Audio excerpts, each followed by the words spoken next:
Hello everyone, RVD here. Welcome to my YouTube channel. In today's video, we'll be doing one more simple computation based program to find the ASCII value of a character. If you remember, when we have learned character constants, I had given you ASCII values of some typical characters. For example, slash t was 9 or slash n was 10, blank space was 32, 0 is 48, capital A is 65 and so on. And that time I did tell you that later on when we will start doing programs, I'm going to tell you a program which will give you ASCII value of a given character. And it's too simple. Fine, so let us start with that particular program. You can see we have already created the basic structure. So we would need one character to take an input from the user. So let's say char ch. I'll give a message to the user to enter a character.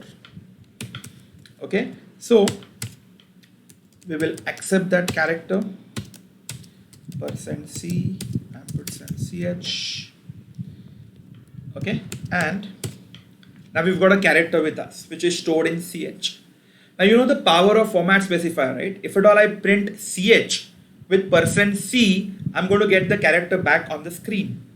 But if I print ch with %d, then I'm going to get the integer value stored in the memory, and that is nothing but ASCII value.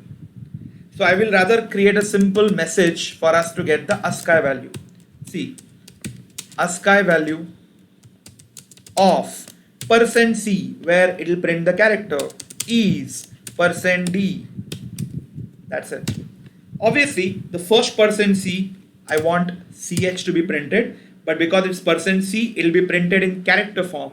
For second also, I want ch to be printed, but only thing is that it is %d, so it will be printed in integer form, giving us the ASCII value of the given character. So that's it.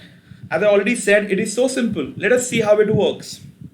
And whatever ASCII values I had given you earlier, are they same? So let us check that. Okay, so let me compile it first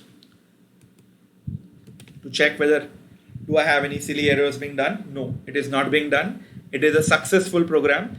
So now let us try to execute this program. Okay, so I'm going to execute. Okay, enter a character. You remember tab space. So I'm putting a tab space, and the value which I had given for tab space was 9. Check. ASCII value of, and you can see a tab space because it is a non-graphical character. What you can see is a tab because you have multiple spaces, and the value is 9. Okay, let us see how do we get ASCII value for the slash n. Slash n itself is an enter, so I'll just put an enter, and you can see ASCII value of how enter will be printed. It goes on next line, and you can see the value of enter or slash n is 10. Okay, so let us run that again. So if at all I go for a blank space, I'm just hitting the space bar. You remember the blank space value was 32. Yeah, it is 32. Okay, then suppose let us go for 0. You know, 0 was 48. If at all I go for 1, it has to be 49. I'm just showing you. Okay, remember what was capital A? Capital A was 65. Check that. So capital A is 65. Let us go ahead with last. I guess that should be enough for you to understand. Small a. Small a is 97. Yes, it is 97. So I hope you all got the simple program to find the ASCII value of a given character. See, currently we are not acquainted with loops. You know, whenever I go ahead with loops and for loop or something like that, or maybe while loop or anything, we will be able to print the complete character table like a character and its ASCII value just beside that. Okay, but for the time being, it was about finding the ASCII value of a given character, and I've already shown the program, and we have proved that it works successfully. Fine, so yet another program, simple to do and good to learn. Okay, I'll be coming up with some more programs like this, and then we will be going ahead with the next very important topic control structures.